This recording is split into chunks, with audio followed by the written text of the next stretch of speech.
this is our pile today. I don't know how I'm gonna get through all of these. I'm very excited about this video because it's currently Memorial Day weekend, and at least for me, after Memorial Day weekend, it just starts feeling like summertime. I know June gloom is still unfortunately a thing, and it gets like really foggy and cloudy in the mornings, and it's just like not the summer vibes. But that is why I'm doing a book video of all the books that just give off that perfect summer feeling. A lot of these are also rom-coms, which for me, there's nothing better than a good rom-com that gives off that summer feeling. Actually, before I get started with this video, I want you guys to comment down below what you're currently reading. I just feel like that'll be really fun for all of us to scroll through. Okay, I'm gonna start out with the book that I actually just finished like 2 hours ago. This is The Roughest Draft by Emily Wibberley and Austin Sigmund Broca. So obviously the authors are co-authors, so it's written by 2 people, and what makes it even better is that the story itself is also about 2 co-authors. The one thing I do have to say about this book, which I honestly had like no problem with, surprisingly, is that it is definitely a slow burn. So the couple in the book don't get together until probably like the last 60 pages of the book. If somebody had told me that before I read the book, I would have been like, oh no, I'm not gonna like that at all. But surprisingly, I had no problem with it because the tension in this book is insane. Like, it's so freaking good. The way that they wrote this book keeps you intrigued. It's so good. Like, I'm telling you guys, if you're looking for a good slow burn, definitely try this one out because I loved it. Pretty much this book is about Nathan and Katrina, and they are both co-authors. Basically, the last book that they wrote was called Only Once, and it ended up being this really successful book. But what happened right after they wrote that book together is that they completely stopped talking to each other. They lost contact with each other. They stopped writing. They stopped talking. They stopped being friends.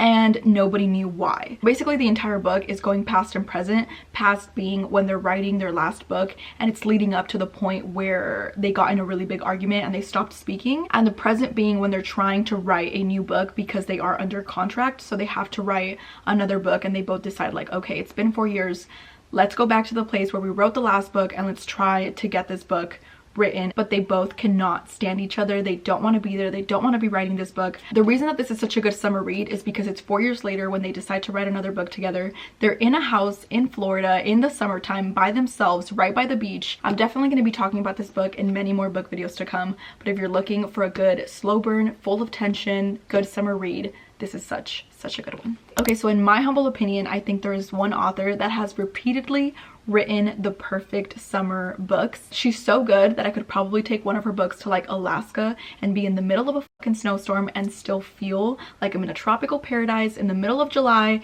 reading this cute ass rom-com. And that is our queen, Emily Henry. This one's about Gus and January, and both of them are authors and they're both writing books. Basically, the 2 characters find themselves in a really bad writer's block and they lean on each other to try to get themselves out of it. They take each other on like little field trips, and it's so freaking cute, and the fact that they're in like this small beach town for the entire summer just makes it even better. Such a good rom-com, and for it being a rom-com, I loved how heartfelt it was and how there were some parts where it definitely got a little deep. But yeah, this is 5 stars out of 5. I love this book. Okay, People We Meet on Vacation. I just talked about this book in my last book video, but this is pretty much just a friends to lovers done right type of book. It's about Alex and Poppy, and they've been friends for almost a decade now, and every single year they go on a summer vacation with each other, and throughout the years and throughout those vacations you get to see how their feelings for each other get stronger and stronger and stronger, and the only people that don't see that are themselves. I absolutely love this book, and there's no better time to read this than now. Okay, and lastly for Emily Henry is Book Lovers. I actually just finished this like a week ago.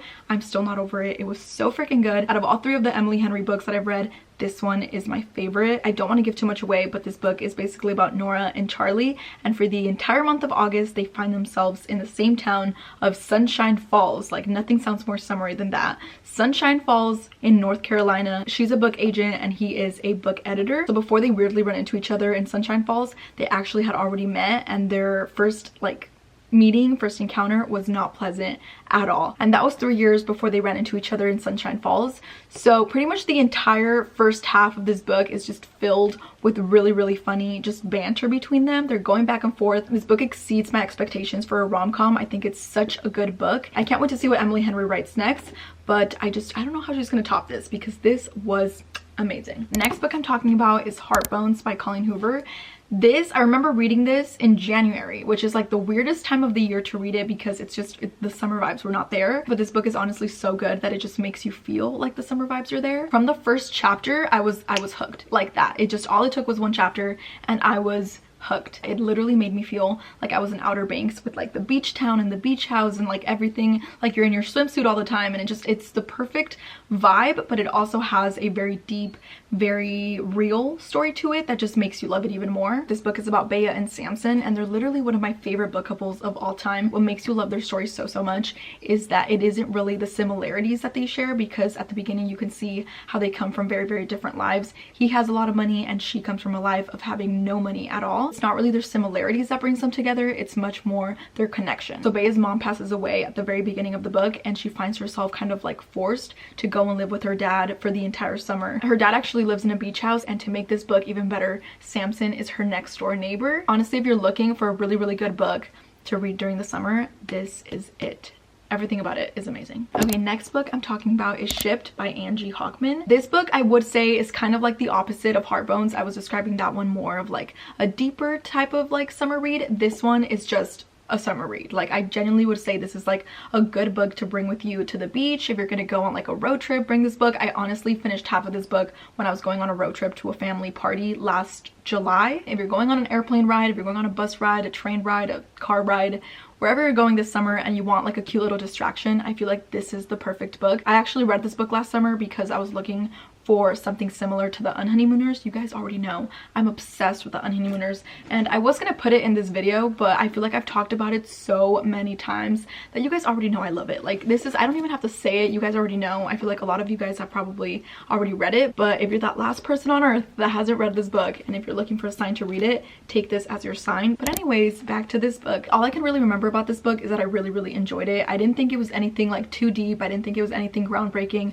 but I did enjoy reading it. I thought it was very cute, quick summer read. The two main characters are fighting for the same promotion, and they both work for a cruise ship company, and the whole book takes place on them being on a cruise ship and going to the Galapagos Islands. They do all of these really cute summer activities. They're on an island together. It's the cutest, most perfect setting, and at times it was a little predictable, I will say that, but I enjoyed it nonetheless. And I remember the ending being very romantic. If you're looking for a quick, entertaining summer read that is the perfect combination of the Unhoneymooners and the Hating Game, this is for you. Now, if you're looking for a really good summer spicy book, this is my recommendation for that. It Happened One Summer by Tessa Bailey. I read this last summer. I think this was like the biggest summer book last summer, which is why I think a lot of you guys have maybe already read this. I remember thinking this book was incredibly predictable, but it doesn't take away from it being a really good rom-com, and the storyline was really cute, and the setting is also very cute, and it's just a good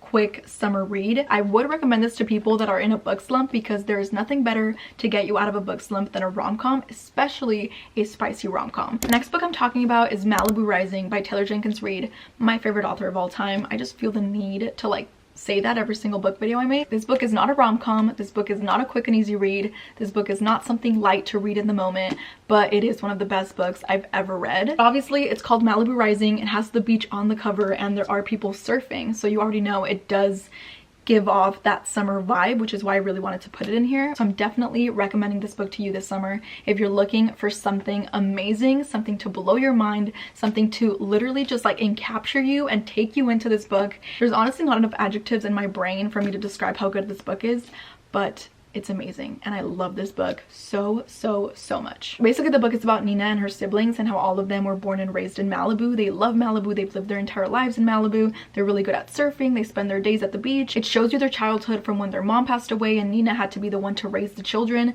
to when they were struggling with money, to when they actually got careers and they started making a lot of money. I've already said this before, but I feel like the message in this book for me that is so real yet so beautiful is the fact that family are the people that can bring you the most amount of happiness and the most amount of joy, but it's also the people that can break you the worst. So if you're looking for the perfect summer read that is not a rom-com, run, do not walk, and get this book. I am honestly determined to read amazing books this summer, so definitely subscribe, because I'm going to be doing monthly reading wrap-ups and you guys can see all the good summer books I've been reading. But anyways, thank you guys so much for watching. I love you guys, and I will see you guys really soon with another book video.